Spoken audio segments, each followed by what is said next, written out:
Hey guys, what is up? We are back with a new kind of video. Um, on YouTube, I see a lot of people doing things like top 5s, top 10s, strongest champions of the game, strongest mid laners, strongest top laners, things like that. And I know people really like that kind of thing, so I figured I'll try it. I'm gonna do. Today we are gonna do top 5 mid assassins. I will also do top 5 top laners, top 5 mid lane mages, and it's not really going to be mages, it's going to be not assassins pretty much. Top 5 junglers, top 5 AD carries, and top 5 supports. I'm someone that plays pretty much every role. Yeah, like I'm a little bit weaker on support right now, but I mean I've mained literally every role at some point or another. In Season 3, I mained support. Last season I made AD carry, like at the end. I mean, you can just look at this. I have 5 assassins with tier 5 mastery, and I've played all these champions. Like, I play, a wide variety. I like to play top lane. Renekton is my second or third highest. Yeah, third highest, so, like, I play top lane quite a bit. And I used, early season 3, jungle was my best role, and late season 3, support was my best role. So, I mean, I've had experience on every role. That's not to say that I am a grandmaster challenger smurf on every role who's just gonna be the best at everything. No, that's a lie. But I have gotten up to Plat 2, and I do think that, after 5,000 games of League of Legends, my input is worth something. So keep in mind that my opinion is heavily opinion-based, but I have done a little bit of research. I've looked at win rates, I've looked at games played, I've looked at KDAs and things like that. I went on op.gg and Walking and all that stuff, and looked at all this kind of stuff. I even, I got this big, thing that I did with all these champions that I was gonna do to sort this out into a top 5. But at the end of the day, it's just kind of how I feel. So, some of these could be a little bit opinion-based. I know that one of them is very opinion-based, and you'll know which one when you see it. So there is a lot of that kind of stuff. So that being said, we have 9 assassins to choose from, and I'm doing a top 5 of these. I'm going to go through the 2 that I actually don't mention at all today, which are going to be Echo and Kassadin. They did not make my top 5 at all. They were not even close, and the reason why is I don't think they're super weak, but I do think they're weaker than the rest of them. But let me just, before I even go into this, I apologize, let me back up a second, getting ahead of myself. The 9 champions we're going to go through today are Akali, Echo, Katarina, Zed, LeBlanc, Fizz, Kassadin, Talon, and Yasuo.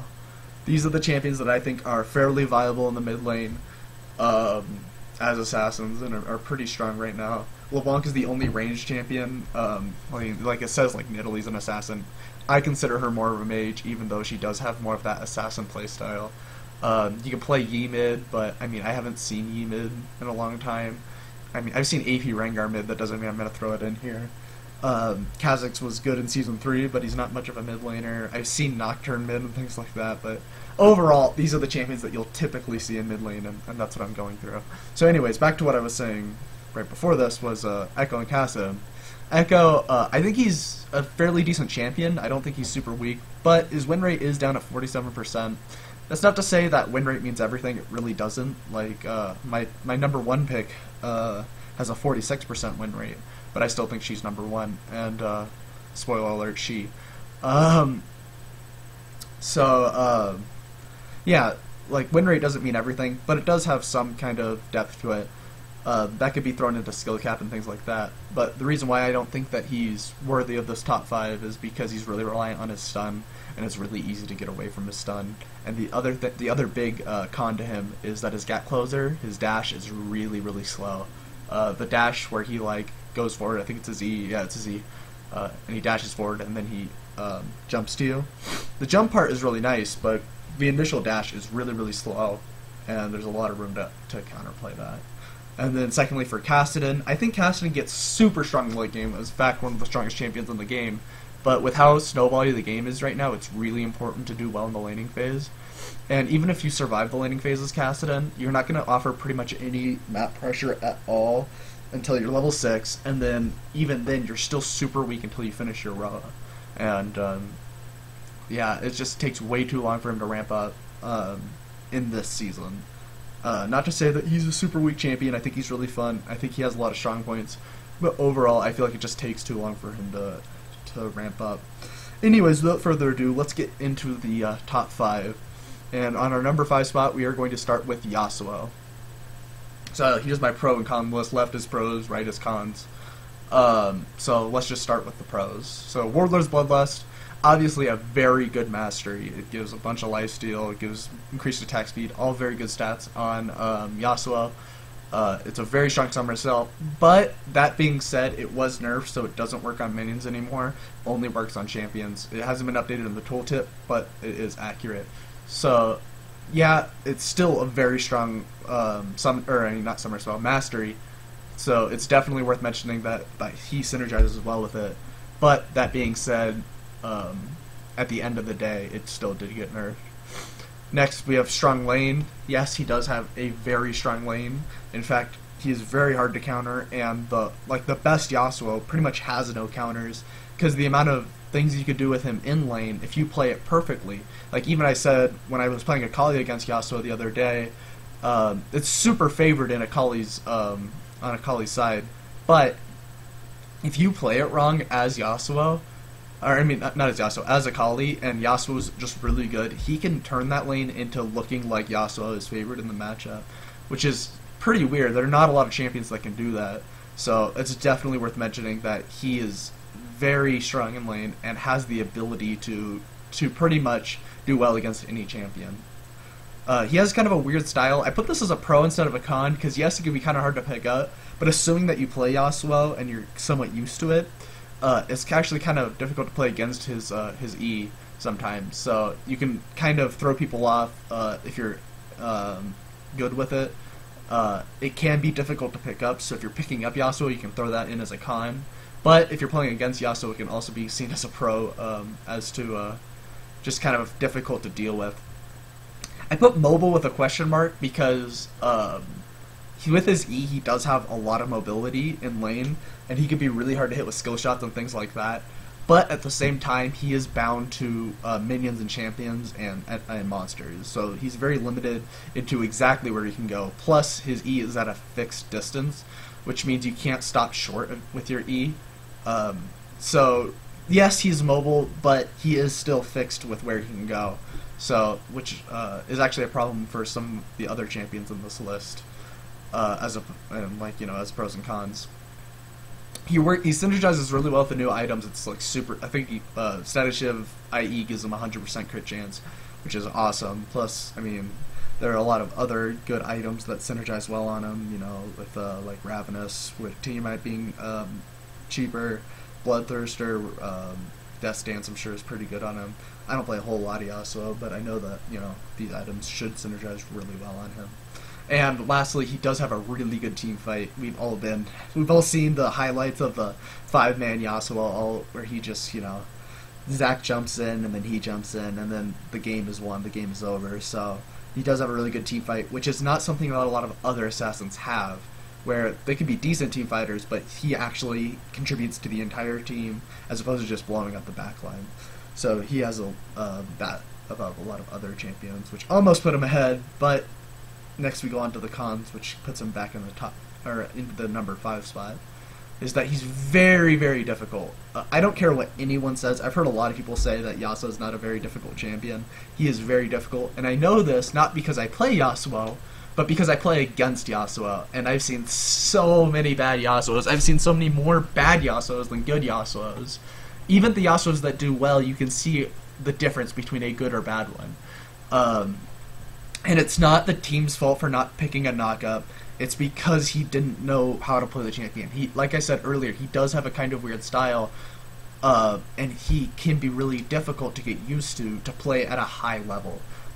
Maybe at lower elos he's not that hard, but the higher you get, it takes a lot of skill and game knowledge just about Yasuo and the way the lane's working to play him well. That being said, I know I said earlier it wasn't because of the team, but he still is fairly team reliant for specifically team fights.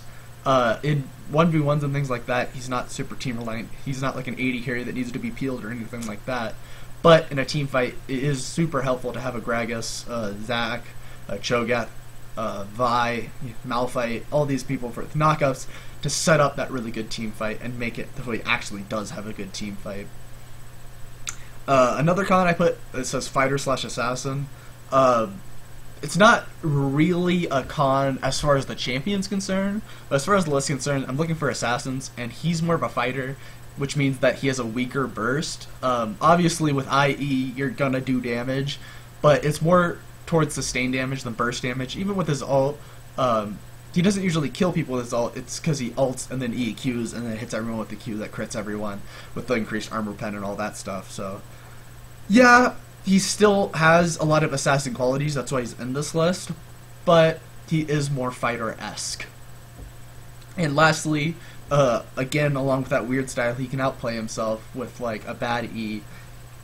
If you don't line it up right, it goes to a fixed distance. You can E under tower, take a tower shot, and that can lose you a really important trade, maybe in the early game or something like that. So you have to be careful of that. But all that being said, I do think he's very deserving of the number 5 spot. Probably with the best team fight out of all the assassins. I'm not really sure, but definitely up there with the amount of AoE and CC that he provides. Next, we go on to the number 4 spot, which is the bias that I was talking about earlier, which is Akali. Now, I know this sounds really biased, but I play enough Akali to kind of know how she feels in the meta. Like last season, at the end of Season 5, I think I mentioned this in one of my videos, I was not recommending Akali at all. Even when people was like, oh, how does Akali feel right now? Even if I did like really well, I'd be like, she actually feels really weak, because she was. When that nerf hit her really, really hard, and there are a lot of things that can go wrong for her. But with the AD carry meta, where AD carries are super strong, assassins are strong, and she's been doing really well. She feels really strong to me. I can't say for sure. If you look at the statistics, she has above 50% win rate, which is pretty good for her. She's usually like high 40s.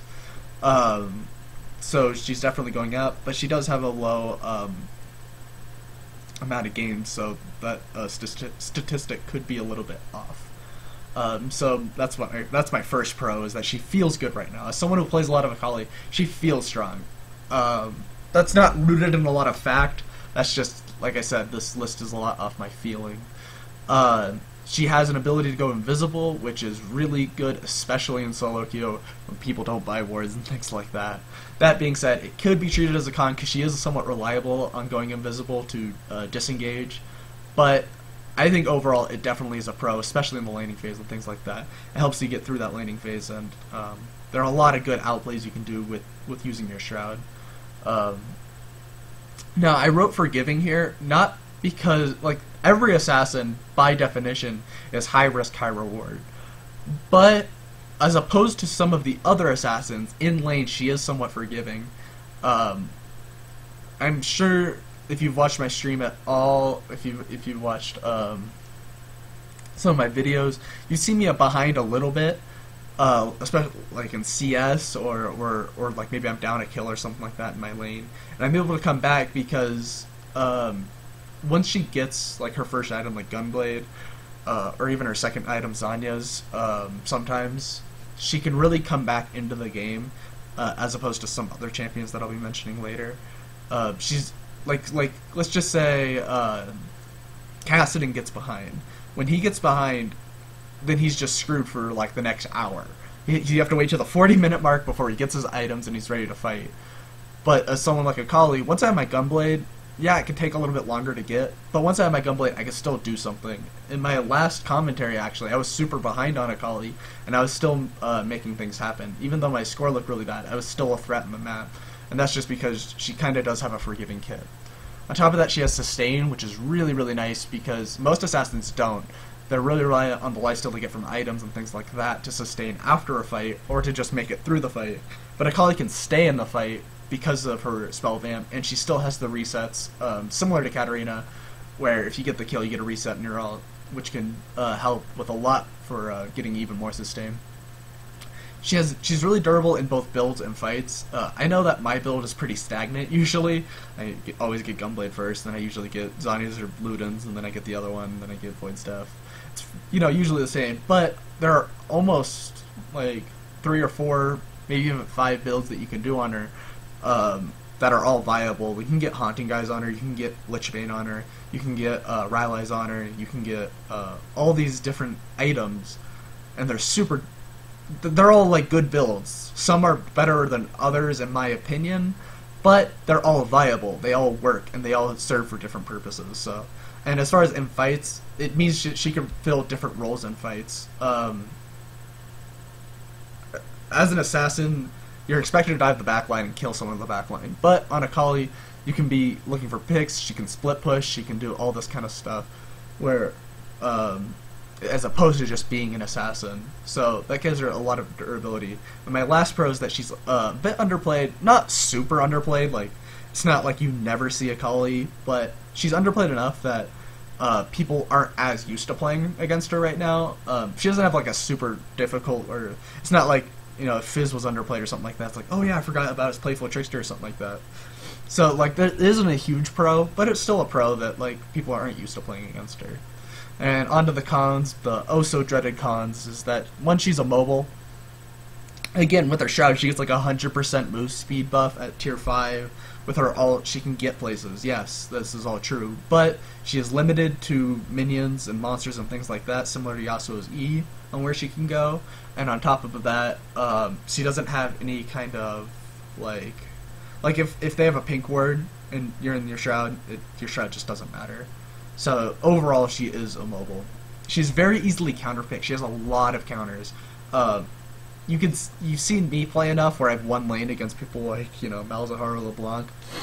But those are still counters to her. It's just because I played a lot of games on Akali, and I'm able to make it work from other variables in the game. It's not, and not only does she have counters in lane, she has counters out of lane. So if they pick like a Gragas jungle, a Lee Sin jungle, a Cho'Gath jungle, frickin' Shyvana top, anything like that can actually really mess you up in the mid to late game. Or if they have just like a tanky team, there are just a lot of things that can really mess up Akali. She's very vulnerable to CC. With this speeds, obviously every assassin is vulnerable to CC. If you get Nautilus ulted, no matter who you are, you're screwed. But when you all in, which is my next point, you're stuck in there. You don't have any way to disengage. Your only hope is like if you have Zhonya's or Flash or something to get away so that you can wait for the CC to end and re-engage. Whereas someone like LeBlanc, when she W's in and W's out, the Nautilus ult comes to her, she's out of the fight while she's CC'd, and then she can re-engage after the CC is over. She has a very weak laning phase, which is true for most assassins, but not as much as you'd think on most assassins, but hers is specifically weaker, especially against range matchups. You can make it work in a lot of lanes, but at the end of the day, it is still weak. And I've already mentioned the lots of counters, so that's just redundant. Anyways, with that being said, I do think she's deserving of the number 4 spot, but this is probably biased because of how much I love Akali. Onto the number 3 spot, we have Zed. Zed has a very strong laning phase, and that recent buff actually did way more for him than I actually thought it would. When I read it, I was like, okay, yeah, that's definitely nice, very quality of life buff, especially after they nerfed the bug with his Q and all that kind of stuff. I thought he'd be weak, but I've played him a couple times and he just feels really strong. So, you know, I do have tier 5 mastery with Zed, so I have a number of games with him. I think he's really fun. So very similar to Yasuo in the terms of buffs and nerfs, or in pros and cons, excuse me, is that he's strong in lane. He doesn't have very many counters. He's easy to CS with, which is really nice, especially for someone like me who's not that great at CSing. He's super mobile, and he has options similar to Akali where he can split push or dive, so he's not kind of stuck into one role. And that means that his build is somewhat adaptable to how you want to play him. But once you kind of get on one build path, you're kind of stuck on it. It's kind of hard to kind of mix and match. So, but overall, he does have a bit of durability. On the other hand, though, his cons is that he is an AD pick. which is something that I forgot to mention on Yasuo, but excuse me. He's AD, which means that you force either an AP top or jungle, which isn't like a big deal, but it's still a little bit of a con. Usually you expect an AP mid, but like I said, it's not a huge deal, it's just a little bit of a con. He can be very easily countered by items, which is one of the reasons that he's been kind of weak lately. QSS, Zanya's, even Exhaust. I know it's not an item, but Exhaust is another example, which counters most assassins, but him specifically can really reduce his ult damage and things like that. So, definitely an issue. He can. And another thing is he's not forgivable. Like when I was talking about Akali, when she falls behind, she could still be a threat in the game. For someone like Zed, when you fall behind, you just don't have damage. You can't kill the AD carry. Then you're kind of stuck split pushing, and if you can't 1v1, then your split push is pretty weak. So when he falls behind, it's hard on him. It's really hard to come back into the game when he falls behind. He has a very high skill cap, which can be seen as a pro because you'll always be getting better with Zed. You'll always be having you'll always be having fun trying to get better with him, and there isn't a point where it's really going to stagnate. You're always going to have opportunities to get better with him. So it can be seen as a pro, but overall I think it's more or less a con as to it's kind of hard to learn him. And lastly, you can outplay yourself. We've all seen the videos where Zed W's and then like flashes backwards because he tried to do too many things at once, or he ults and then ults back to his shadow too quickly and doesn't get any damage off and things like that. Not a really big con, but it's definitely something that he's easy to mess up, is what I'm trying to say. Next is on to the number 2 spot. We have Talon. So I think I haven't really seen Talon that much. But that being said, he has a 54% win rate, and he's always had a high win rate. Every time I look, because I check the statistics fairly often. Last season he had a high win rate. Season before that he had a high win rate. So I feel like he's always been pretty strong and just a little bit underplayed, like I said. But anyways, on to the pros and cons. He's just a better version of Akali. I know that's weird coming from an Akali main, and someone who doesn't really play Talon, but he does everything Akali does, except better. With the one exception of being sustain. He goes in, he can 100 to 0 combo, which is, right here. He feels really strong right now with the items. He has invisibility. He has a better laning phase than Akali. He does well with the new items.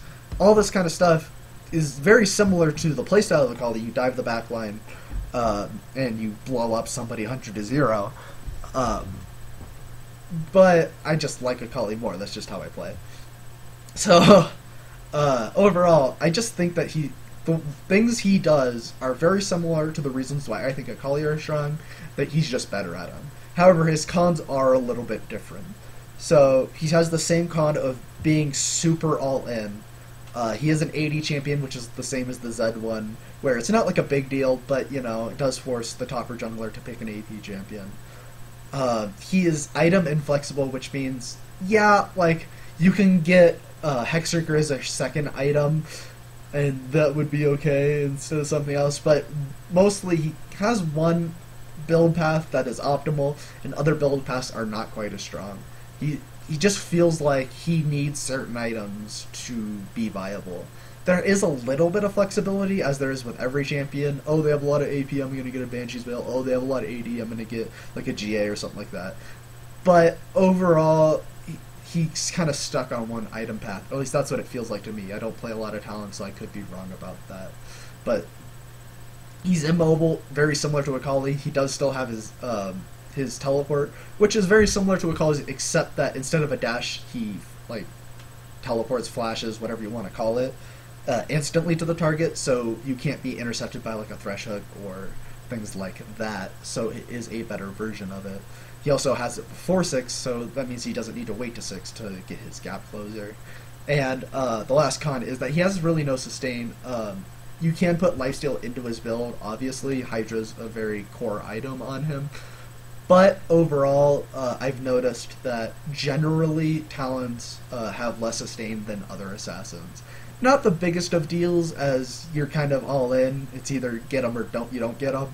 But it can be kind of a con for like drawn out fights, or like if you get the kill early, like get a pick early, but you take half your health and damage, and then there's a 5v14 fight, you might not be able to do as much as someone like a Kali who can go heal on Raze or Zed, who generally builds more sustain in his build.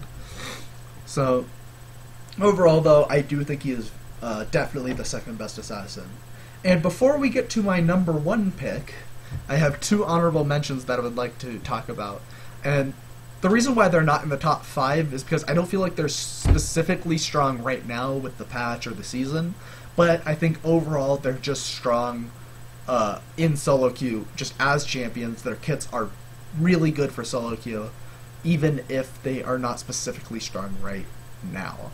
And my first mention is Katarina, no big surprise, the reset queen.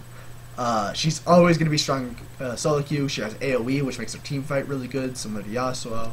She's super snowball-y, super high AP ratios, which means that when you buy a Needless, that power spike is huge. It's not just like, oh yeah, I'm a little bit stronger now. It's like, I just doubled or tripled my damage because I just got a Ludens. So, very scary champion, super mobile, and her kit's fairly easy to use. I'm going to go through these pretty quickly. On the cons, she's easily countered. People say she's easy to play. Just because her kit is straightforward doesn't mean she's easy to play. That means you need to position better, or things like, or you need better map awareness. There are certain cons to every champion, even if they seem easy to play. Just because her kit's easy doesn't mean that she's an easy champion. I want to make that very clear. So she is position reliant. She has a fairly weak lane since they nerfed her health regen and all that kind of stuff. She needs her team to be efficient unless she's like 30-0. She needs a team to set her up to jump in and clean up. And she is somewhat item reliant. Her ult's always going to be useful in a team fight regardless of how strong or weak she is. But definitely the more items you get, your ratios are higher than your base damages. So getting those extra items are going to be huge in the amount of damage you're dealing. And my second honorable mention is Fizz. Very similar reasons to Katarina. Just a very strong solo queue champion. Very scary when fed. Super mobile. Just very, very snowball-y. The items right now are fairly decent for him. Not like specifically great or specifically bad. The item changes haven't affected him too much. He does get CDR from Lichbane and things like that, which are nice. He has super high ratios, just like Katarina. I wrote hidden passive. What that means is that just people are scared of Fizz. When they see a Fizz, they are intimidated. They think they need to camp him and do something about the Fizz. Because we've all had that really fed Fizz in our games who've carried, and it's just super annoying when he's just super good with his E. He dodges all the snares and stuns and shit, and it's super annoying. But overall, and like, people are just scared of him. And the last thing I wrote was easy to learn, hard to master. So on a low intensive scale, he's actually pretty easy to do well with. Like, I can kind of just, I've noticed that I can kind of just pick up Fizz and do fairly decent with him. But at the end of the day, I do think that he is hard to master. I think, like, to be the best Fizz, you have to be really, really good with him. You have to know exactly when to use your E. You need to know when to go in, when not to go in. You have to be really good with his ult and things like that. I think that he's super hard to do super well with. But if you're in low elo, or like maybe he just looks good for the game, he is somewhat easy to pick up. On the con side, he's alt reliant, somewhat item reliant, which means like if he falls behind, he's really hard to come back with, because very similar to Zed, he gets really useless when he doesn't have his damage. He has a fairly weak lane. He is somewhat okay versus melee champions, but against ranged champions, he's just super mana intensive to trade. So it's kind of hard to be effective with him in lane against a ranged matchup. And a part of that hidden passive is he is usually camped, because people are very intimidated by Fizz, and they feel like they need to do something to deal with them. And with that being said, we go on to our number one, and drum roll. I'm not going to edit in a drum roll, but okay, yeah, that was enough. Alright, we have LeBlanc. I don't know if anyone's surprised. Maybe you are, maybe you're not. But wow, I think she is super freaking strong right now. I think she is incredibly OP with the new Thunderlord's Decree. Every time I've seen LeBlanc, she's been doing really well lately. So let's just, without further ado, let me just go into her pros real quick. She is scary good with Thunderlords. Holy cow, that item is strong on her. Because her Q plus one other ability procs it, because her Q counts as two abilities. She is super mobile. She is unlimited by like minions and things like that. Where someone like Talon, Yasuo, and all of them have to go to a minion, she is like Zed, where she can go anywhere. She has super high burst, very similar to all assassins, but hers is specifically strong. She doesn't have to wait for her death mark to pop or anything like that. Her kit is really versatile because of her ult. She has options with her ult, so she can go for more CC, more mobility, more damage. All these kind of things are really good to have in any champion. Just to have multiple options is really, really good, especially when they're all viable. There's no ult on LeBlanc that is not viable at some time or another. Like, I